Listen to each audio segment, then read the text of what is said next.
it's Cape Clark here at Clark Sparks Welding. If you followed along on any of my social media channels, you'll have seen that I've been working on getting a welding bed built for my new welding truck.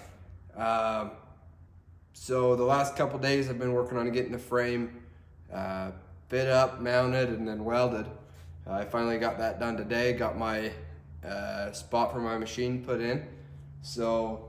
And that's as far as I've gotten. Now I'm getting ready to start putting deck on the top and getting ready to make a spot for my acetylene bottle, my bottle rack for my oxygen bottles, and then get the skirting on, and then get my tool boxes on last. But I wanted to highlight a couple things on this bed build that I haven't seen in any of the other YouTube videos. A couple of problems that I had, a couple of things that I would have changed when I was getting this all fit up and getting ready to weld, and just putting it together. A few things that I did wrong or didn't realize right away until it was too late. One of those things right here at the back was my brackets for my mounts. I tacked this piece of channel on here before it was cut to length and before I'd made the holes in it at all. So I ended up having to torch cut the holes right here while my bracket was mounted, while my bracket was tacked up to my frame rails. So that was a little bit of a pain. I had to do that on both sides, but it wasn't too bad. It did take a little bit of time, and next time I'll have taken care of that before I get it tacked up. But other than that, everything went pretty smooth. Here at the front, same kind of a deal. I was having a little bit of a hard time trying to get my spacing here between my frame rails and this bottom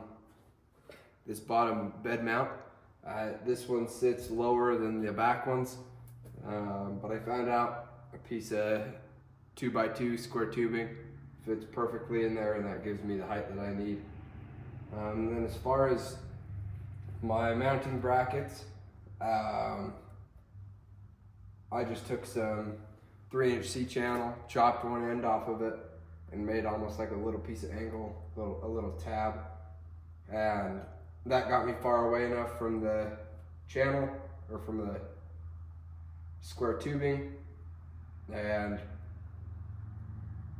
made it so I could get that hole put in there.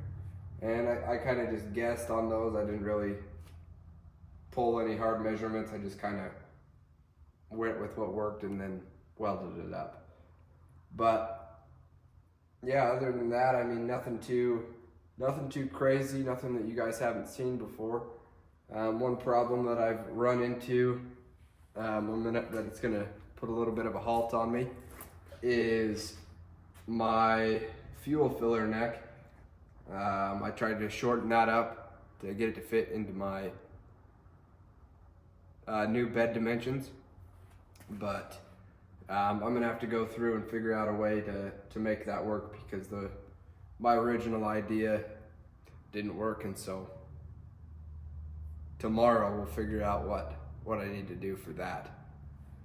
But this, I guess, is kind of phase one of the bed build. I think I spent a total of $1,500 in materials this far, and 1,000 of it was just the frame and my top. My side skirts are broke to match my body lines on my cab, and those were $500, and I got those. And so I got 24 feet of those to go all the way around the bed. So that was $500, and then my square tube, my channel, and my angle, and my plate was $1,000. So in reality, not too much. A lot cheaper than you could buy a bed for, and I get to make it myself, which I'm pretty stoked about.